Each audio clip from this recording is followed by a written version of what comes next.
laughing? You singing No More Monkey?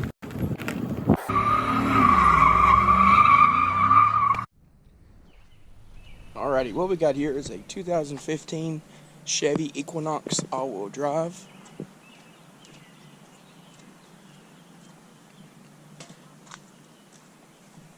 It has a 2.4 four-cylinder. So for you guys that are experiencing the cutoff, the continuous cutoff when you turn the keys off, the stop and hesitation go at the stop sign, red light, etc. I've kind of narrowed it down. Okay, so I didn't really narrow it down.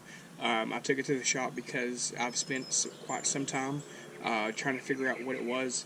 I've replaced a few sensors. Thought that was it, and it's continuously doing the hesitation. So just to make it short and sweet, I went out and bought, well, the shop told me this is what the car needed. I had to buy I had to buy one intake solenoid. It's a variable valve timing solenoid, I guess is what they call it. But there's an intake and then the exhaust. The intake is gray. It's got the gray sensor on top. The gray sensor, when you unplug from the intake, it'll be gray. That is going to be for the intake.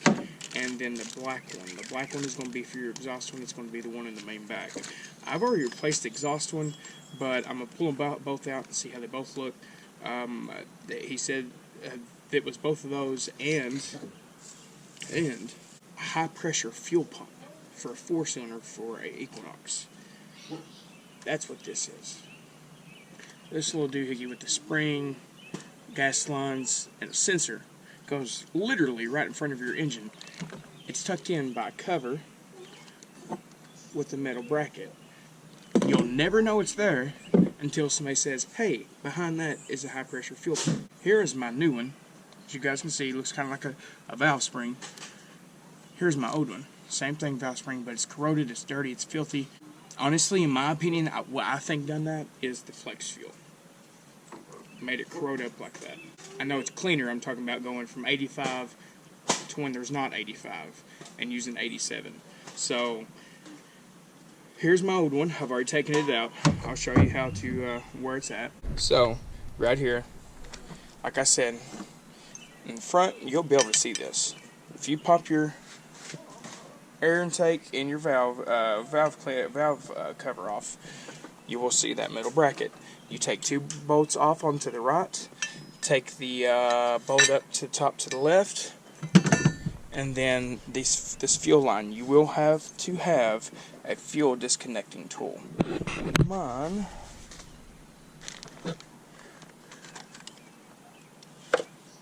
should be, I think I might have already put it back up. Yeah, no. You'll need a disconnecting tool. Go to Advanced Auto Parts and grab one. And that's what this right here is going to be. So we're going to install this one, and I'll show you guys how to put this one back in. Alrighty, so I've cleaned the surface where the gasket's going to go. Then I probably need to take these caps off. Let's see, it went. Then you're just going to want to take your, I'm going to put this in first. Again, it's my first time, but once you know what the part is, it's pretty easy to put in if you're mechanically inclined at all. So the mechanic shop was going to charge me $1,056 to do what I am doing today. I spent $306 on this part, and then $50 a pop on these. So $400. So you'll save $600. So basically, I'm teaching you how to save $600 right now. Isn't that awesome? Where'd you go?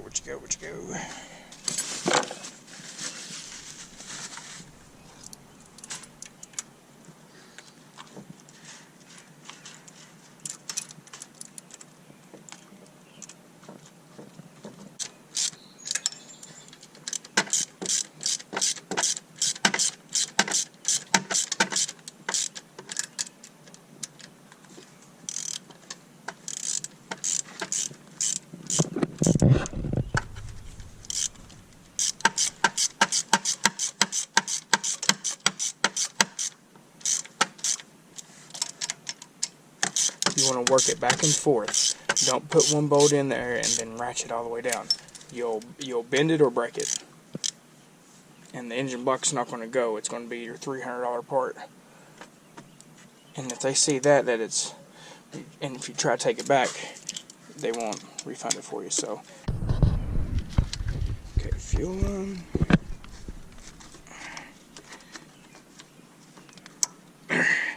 It'll snap in there. Then you're going to have a clip. It'll even tell you need a 3/8 fuel line. It even says right on it. Look. 3/8. If I can remember correctly. Yeah.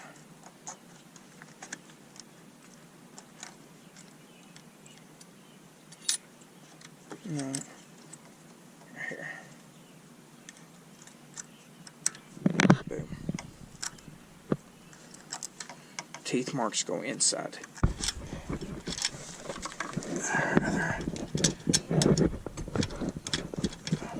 Just twist that baby right back on there. Oh.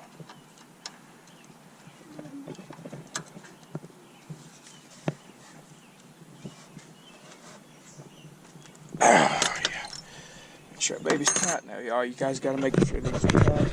Don't over tighten them, breathe strength. You don't have to do that. Just tighten them because it is fuel. Okay, so now here's where the cover. So, no, I didn't get to show you taking it off, but pretty well the same. Just gonna take this little doohickey. It's got a line that slides over this fuel line, and this right here, this hose for this gonna be sensor that's sticking out.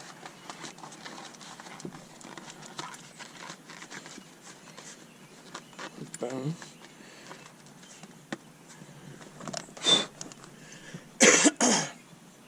Then let me see what's next. Brackets. Now this right here is going to go on top.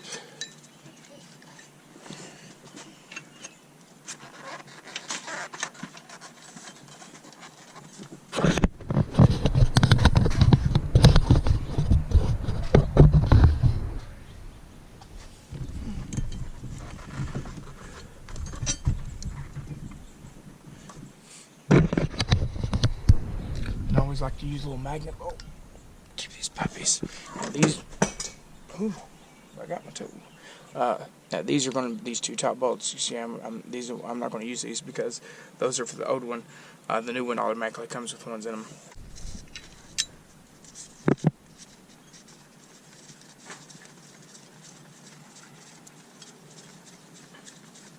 Now I will have to get my. Gray, will you go underneath the car and get that bolt for me, baby?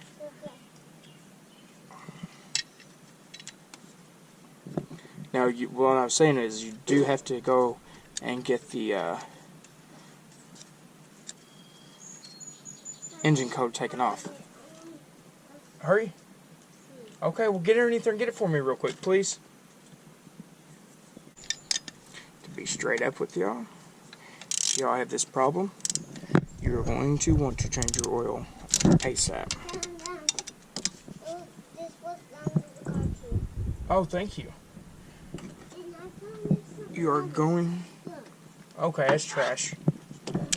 That's Cash Express trying to get their marketing out there. So... Again, don't over tighten it. You're going into the engine block. You don't want to strip anything out. Just hand tight because it's a bracket, it's not going anywhere. Then you're going to have this single one. Oh, the single one, it's not that. Did I save them? Yes. So you're going to have the plastic, I hate these clips, but you're going to have this plastic clip that's going to hold this hose bracket, this hose, and then the bracket. The bracket is welded to the hose, so you can't really lose it. It's always best to go ahead and shove it through there first, at least halfway. Well, maybe not. Oh, maybe not. Okay. So, that's going to go there. And then, also, if you notice, my wiring harness is kind of loose because I also took as well, hence black clips, and knocked them out. So that one shuts back down there. This one will turn around,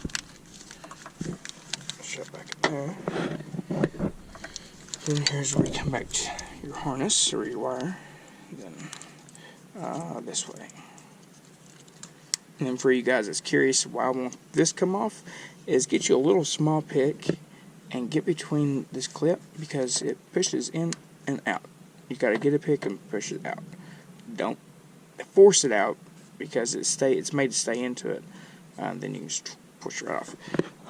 So we got that. Oh, we also have a nut. The nut is going to go right there. Right there he is. That bolt. When doing stuff like that, I also like to keep a magnet. My 10, 20, 20, 20.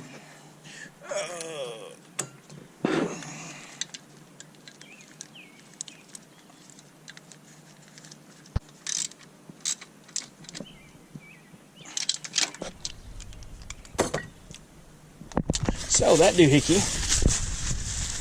is fixed. Now, back to our solenoid. So I've already taken the 2 bolts out. Oh, these were the 2 bolts. I apologize. My apologies. I think, maybe, possibly. Yeah. Well, I hope we'll see. Oh yeah, here it is. But again, the new solenoids already come with new ones on it. So.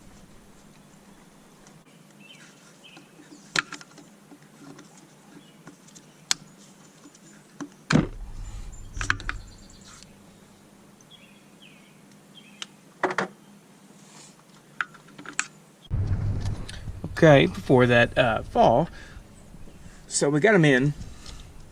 Now it's just, there we go. Mine, I would almost assume they're all the same, just about it. The intake, purple, brown wire, exhaust, black and green. They would almost have these manufacturing marks. Lets them know that they've checked it and they're done with those. So that's that, and we're going to get the top of it back on. For you guys that's bumping out this video already, and I hope this is taking care of it. I know, I hate to say it, some videos that I bump into, I'll be like, oh snap, okay, I got it, and then I'll go out and do my thing, instead of being respectful and watching the guy's entire video for him. Hopefully you guys have liked this, and it's helped you a lot of the terrains and the 2.4 KDS. I believe KDA they made a KDA 2.4s, but for most certainly the Equinox and the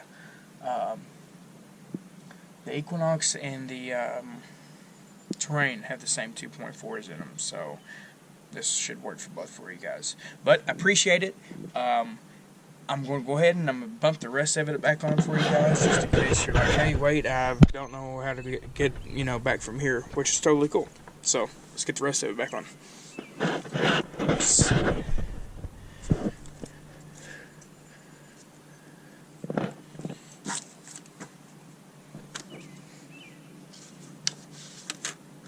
ahead and wipe a lot of this dirt and grime down. I always try to, especially if you want to try and keep the vehicle for a long time, just because you're the one working on it. So, or if you are the one working on it, this helps you out. So, I literally done $1,000. Well, not $1,000. I done $600 worth of work. This little time. For you guys that have this problem, change the oil. I'm going to be letting this baby not even idle. I'm not even starting it up. I'm going to put it neutral and let it go down the hill.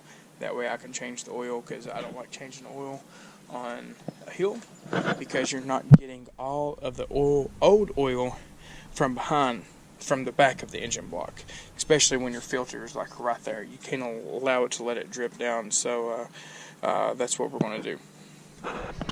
Alright guys, well, Barry dumped some oil into it. Got the oil filter just put it in, kind of cleaning things up a little bit. Truth be told, we're trying to trade this vehicle in this weekend. This is probably I'm a huge Chevrolet fan, but this is probably the worst Chevrolet I've ever owned in my life. I'd say it. Some people's had fanatic experience out of it. I've had a horrible experience out of it. So we're gonna get some oil dumped into it. I'm gonna get this music turned off before I get kicked off YouTube, and then we're gonna fire it up.